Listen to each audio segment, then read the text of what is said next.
Hey there, Bear Club!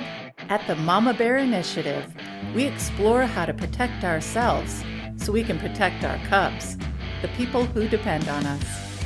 Join us and get the confidence you need to stay safe, make good choices, and protect yourself and those you care about. Let's go! Hello, and welcome to another episode of the Mama Bear Initiative podcast. I'm Stephanie Dunham. I'm Evelyn Mason. And I'm Rochelle Knapp. We'd like to thank you for joining us today for this podcast episode.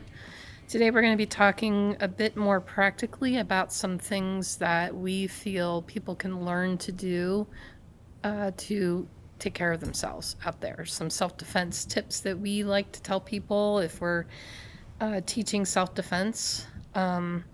We have a list on our website, an actual PDF, a printable PDF that we can leave a link in our description for you if you want to go to that link and print it and share it with other people. You know, they're just practical tips. You don't have to go to a class to learn them. They're just things that you need to think about that you can do that would increase your safety. Our last episode, we were talking about increasing your self-protection by becoming vigilant. Right. Not paranoid, not afraid, Right. Not a scaredy cat who hides under the bed, never leaves their room. Talking about vigilance. So some of the things that we're going to talk about today are things that can be considered vigilant behaviors that allow you to feel more secure in whatever it is you're doing. So Yeah. I just want to give a little aside. We're all recovering from the flu.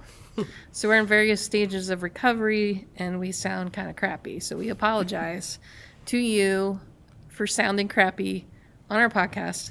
But we felt like we needed to do this today to keep on track and we could make it out here. So we decided to go ahead and sound crappy on the air. What the heck?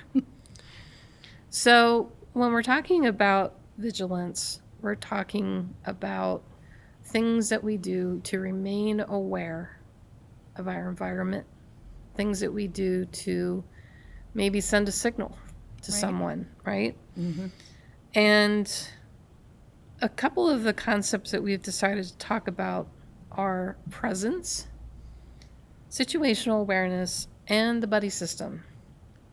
When I was in school, I don't remember exactly where I heard it, but I remember learning about the buddy system when I was I remember that too.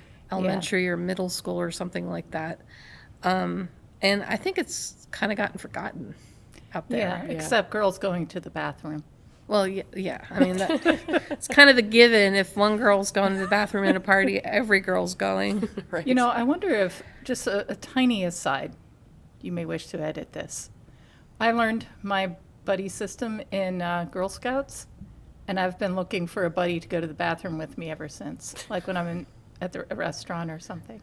Yeah, I mean, it's not a bad idea to go to the bathroom with your friends, although, you know, most girls just go because they want to talk about whoever Right.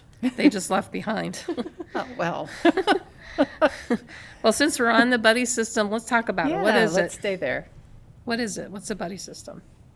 Shelley, you want to take this one? Sure, Steph. Basically, you pick someone to take with you, or you make a plan to go out together and keep an eye on each other. Keep an eye on each other to stay safe. Mm-hmm.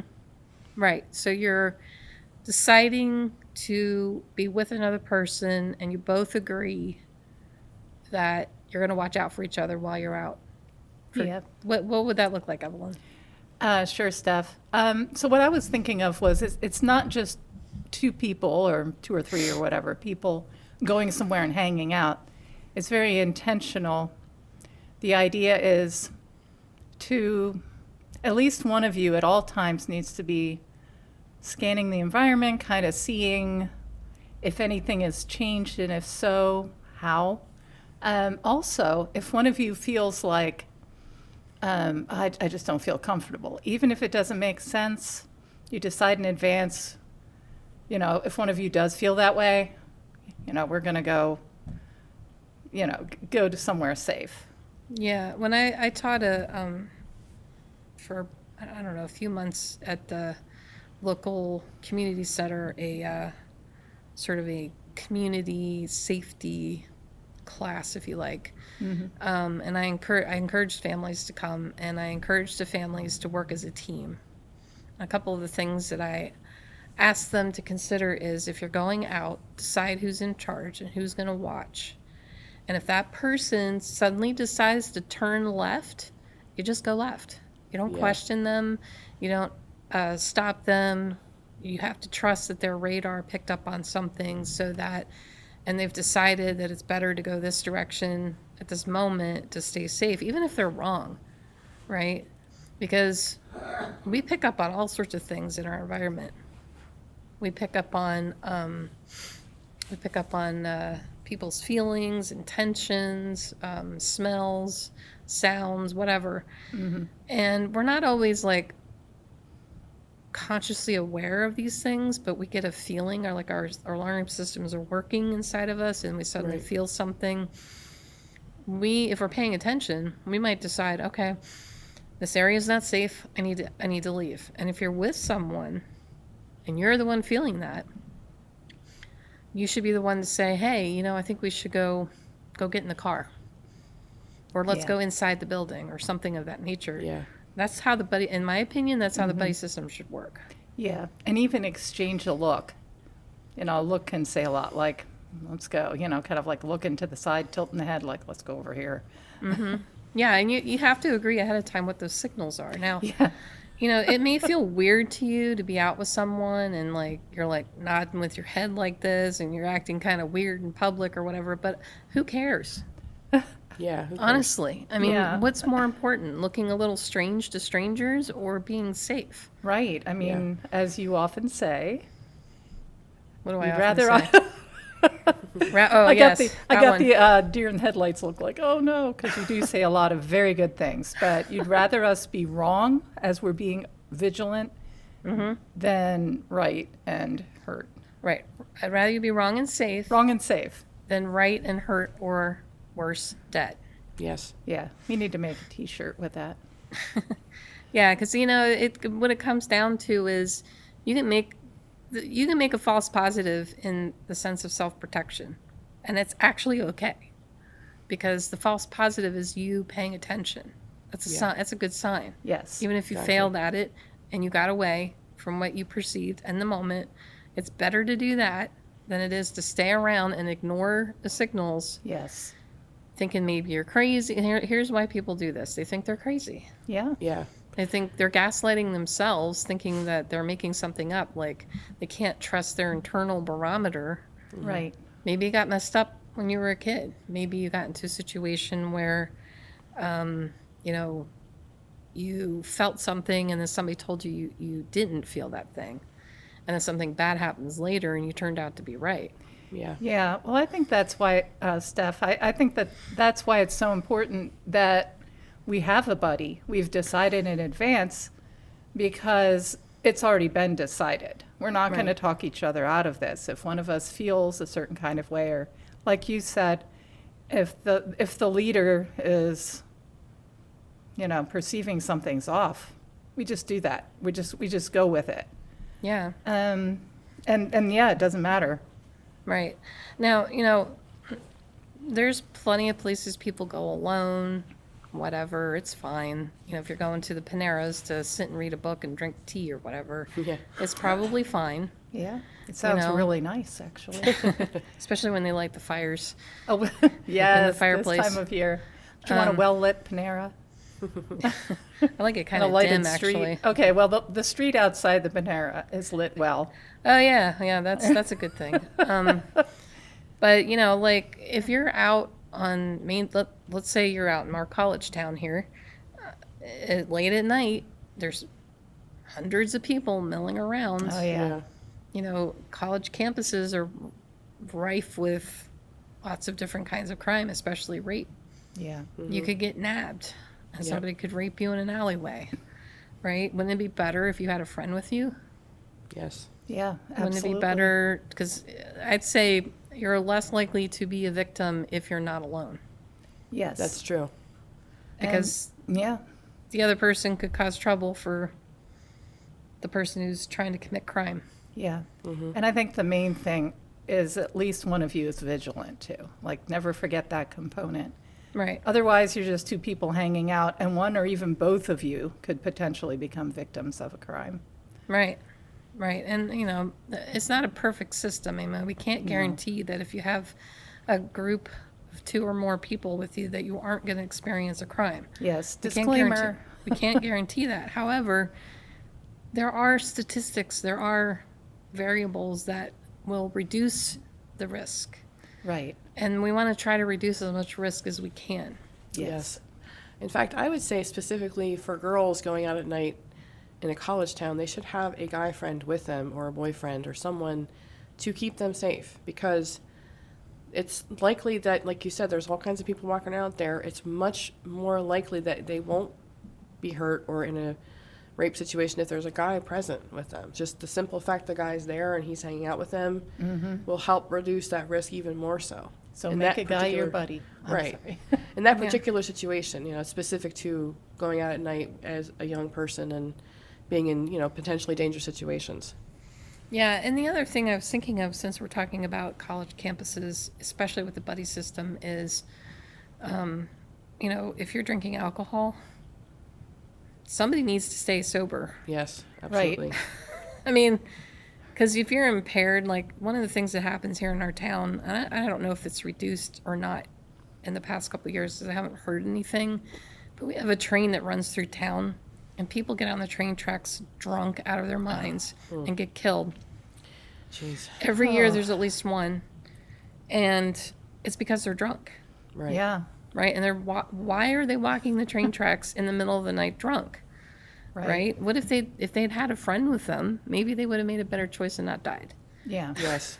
And So I think the same principle applies, you know, Either way. if you're walking down Main Street to get back to your dorm or apartment or whatever, I think it's probably better if you're with somebody who's more sober than you. Yes. Yeah. Or sober. I think it's better to stay sober in my opinion, but Yeah. you know. Anyway, so we're talking about practical things we can do. We talked about the buddy system. And another one that we've listed is situational awareness. So, Evelyn, would you define what we mean by situational awareness? Sure, Steph. Of course, the first thing that comes to mind is you're aware of your situation. Now, Thank you for that circular definition. yes, I would definitely get in trouble in English class by trying to cheat on the vocab quiz by putting that sort of answer. Okay, now that I've bought myself a little time to actually think about the answer, it's basically you've got yourself tuned in and you're in the moment. So being tuned in means aware. You know, we keep using that word, but I see what's going on. I hear what's going on. I smell things. I perceive. Steph had mentioned a little earlier about how you enter a room or somewhere, even a group of people, and you just sense things. So what's going on? What's happening? Where am I? Where am I in relation to the things around me?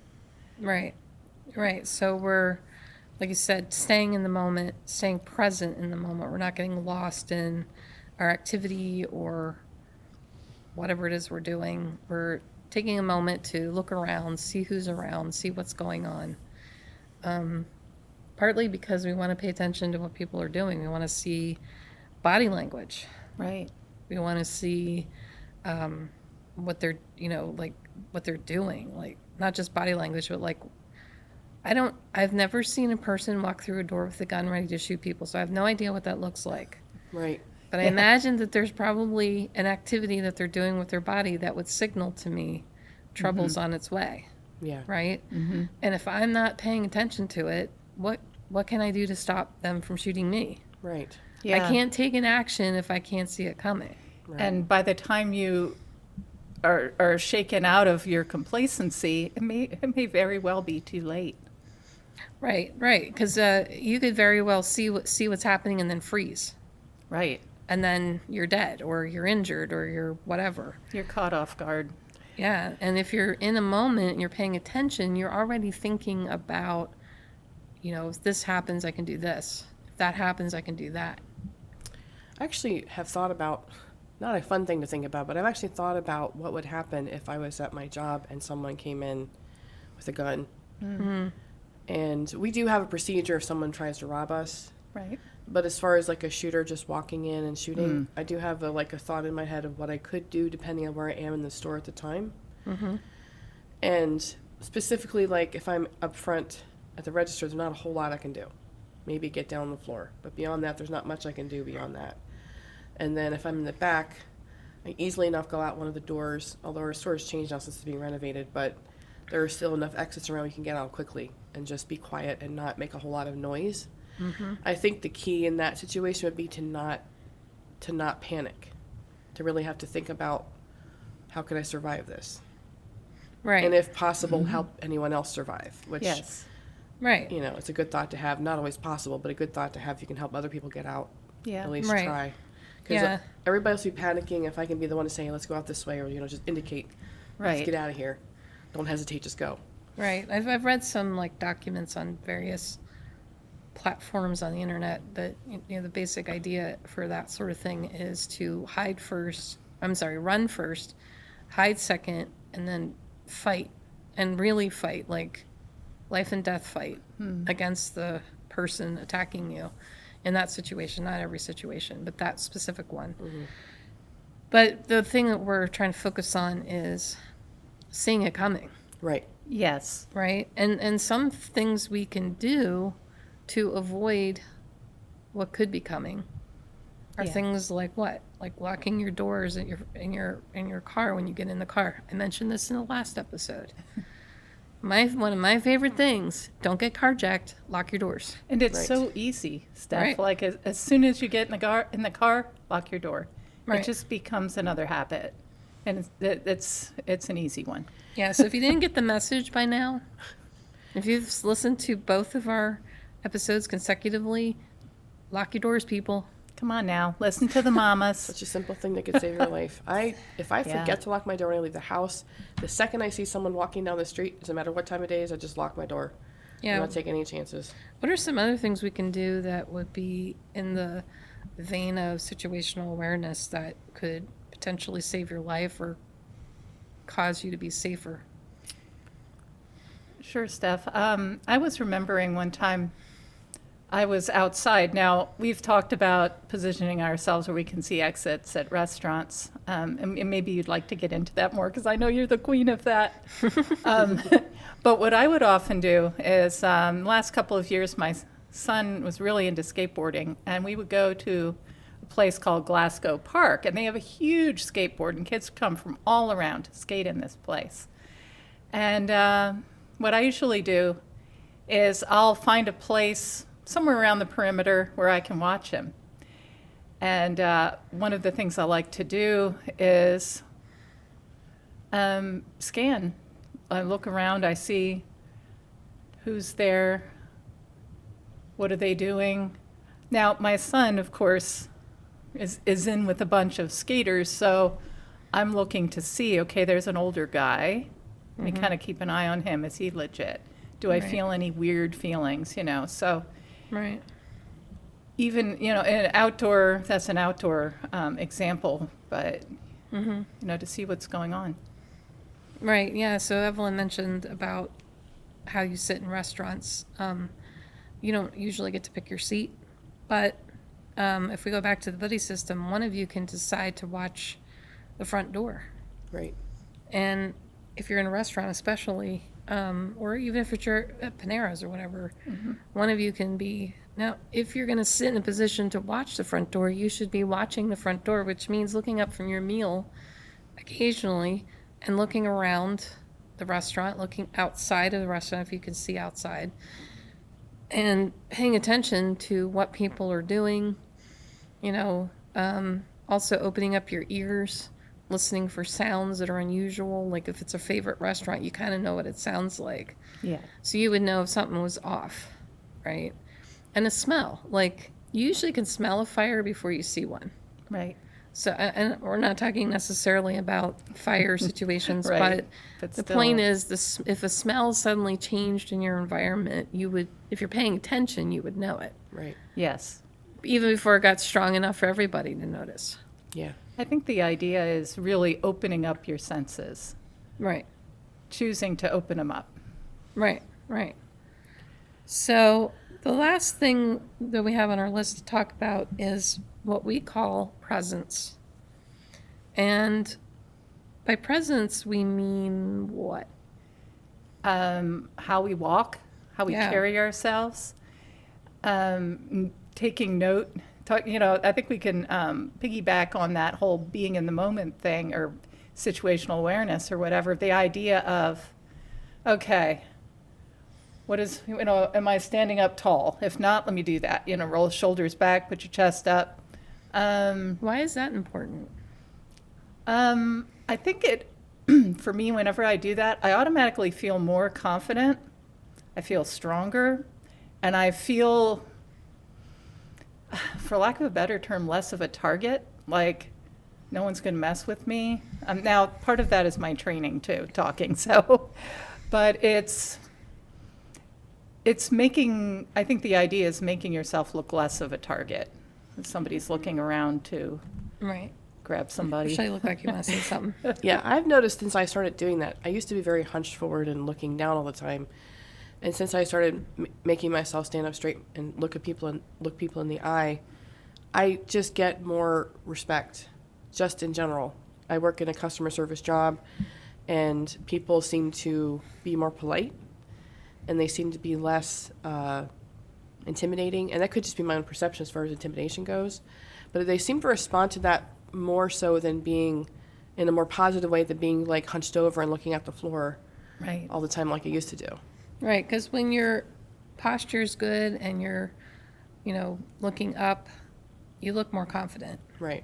in general. And if you look more confident, the likelihood of someone attacking you for whatever reason is lower. Now, I'm not saying it's zero. Disclaimer. Yeah. Not saying it's zero, but I'm saying it's lower because the perception might be that you look like you could take care of yourself and you would actually cause this person, you would fight back. Right. Yep. And you might even know what you're doing, Right. right? And so, walking with what we call it, walking with intention. Now, there's a couple of other key factors. I think Rochelle likes to talk about these two particular things, which are what?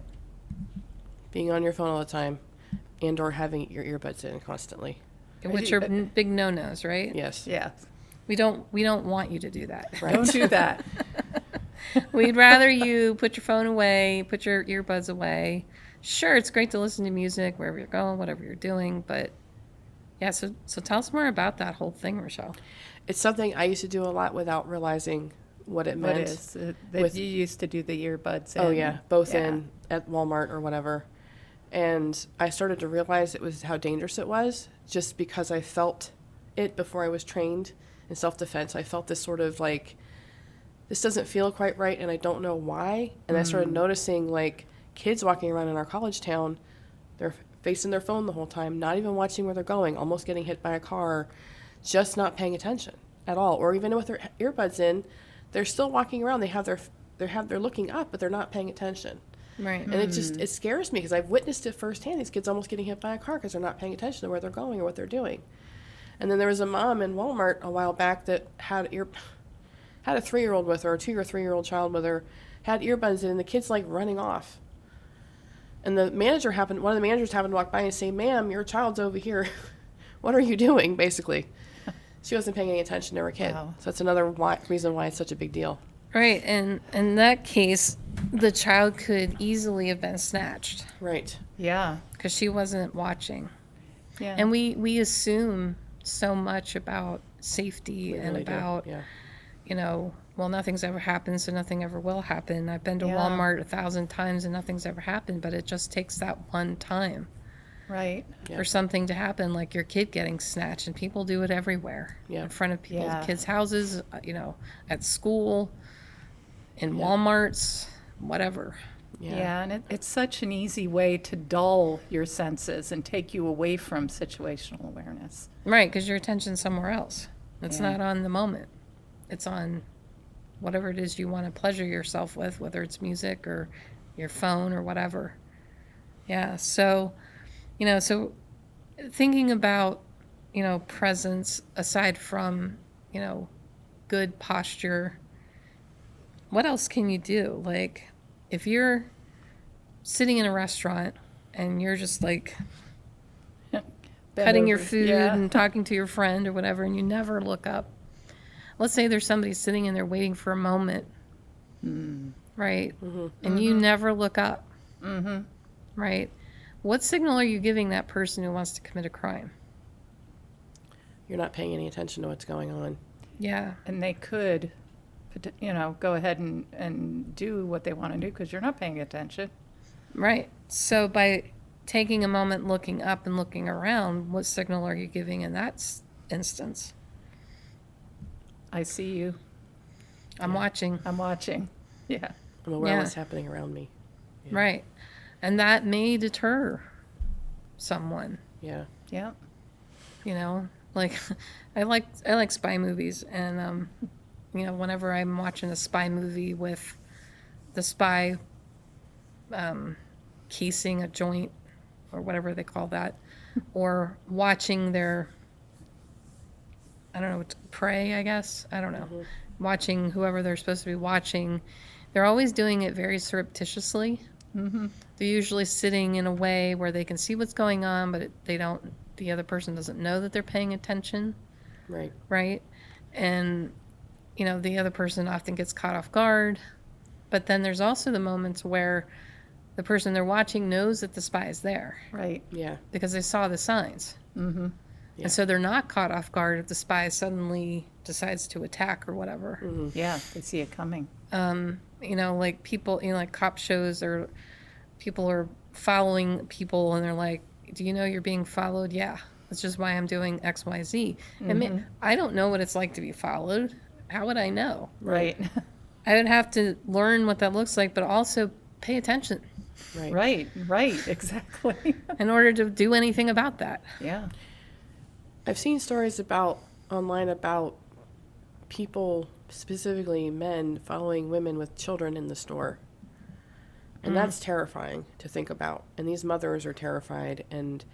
But I am very thankful that these women in the moment will come up with a plan to keep themselves safe. Like they'll go into the bathroom, they'll get an employee, they'll go to manager, they'll go to the front. Because apparently these people are not giving up. They follow them wherever they are in the store. Yeah. It doesn't take very long for them to figure out they're actually being followed for whatever reason. Yeah, and That's they're great. they're doing a kind of presence, I guess you could call it, where they're but something I'm imagining, like this mom with this kid, she's kind of leaned over the cart and she's talking to the kid, and then she notices someone who looks like a potential predator, and she straightens her back, stands up tall, pushes out her chest, pulls her chin in, and starts walking with purpose.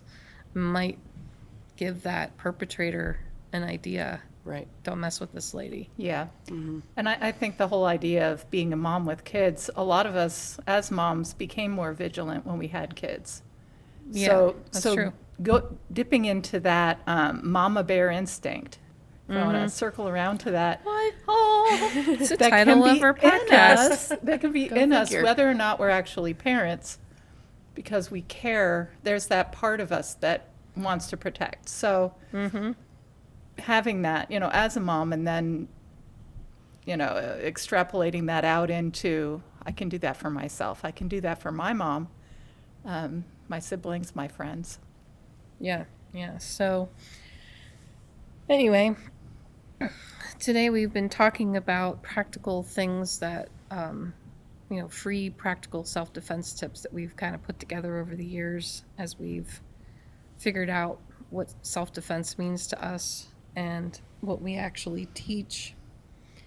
And we hope that you got something out of that. And like we said, there is a link in our description of the free download that you can print and give away, put it up on your refrigerator for your kids to see. As a matter of fact, there's another link I'll put in the description that's for a different document that's specifically for kids. Like, I think it's a good thing for kids to learn. Yeah, definitely. And then just take some time to think about ways that you can personally change some habits so that you can increase your awareness and your own personal safety and the safety of those that you care about. Right. Some of the things we talked about, the buddy system, going out in groups and pairs, deciding who's in charge of safety and following their lead should they get an inkling that something isn't right. Situational awareness, doing things like locking your doors, scanning the room, sitting with your face towards the door, those sorts of things. There's lots and lots and lots of situational awareness habits you can make that will help you feel safer. And again, it's not about being paranoid. It's about being vigilant. Right. Yes. And finally, one other concept that we like to teach is being present, like presence in the room. Like you're here and you're making sure everybody knows that you're here. Right. And you're walking with intention and you're, fixing your posture and making it look like you're not to be messed with. Yes. So we thank you for joining us today. We hope you got something out of this, and we look forward to being with you the next time. Bye, Bear Club. We hope you enjoyed today's episode. Thanks so much for joining us as we discussed such an important topic. We hope you got some food for thought and encouragement to keep going and keep growing. See you later, Bear Club. Remember to join the Bear Club on our Patreon page for exclusive content. The link is in the description. You can find our podcast on Google, Spotify, and Apple Podcasts.